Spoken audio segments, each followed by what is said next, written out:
नमस्ते, प्रणाम। कैसे हो आप सब भाई? आप सब लगता है अच्छा ही होगा।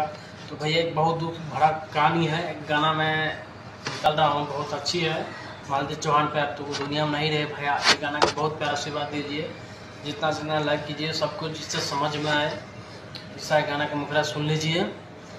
एगो प्रेम कहानी आई सुना बतानी, एगो प्रेम कहानी आई सुना बतानी।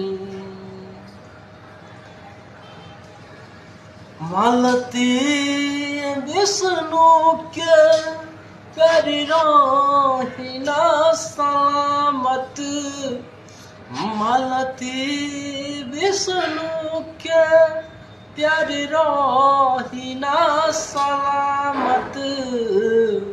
छोटा से बाले बच्चा कोई से रही मांग। सही दोस्त लिखा थे। तो आप लोग ये गाना के बहुत प्यार से बनाए रखिए और शेयर करिए। गाना आने वाला है हमारे, तो नहीं है क्या करेगा, ये सब तो दिक्कत।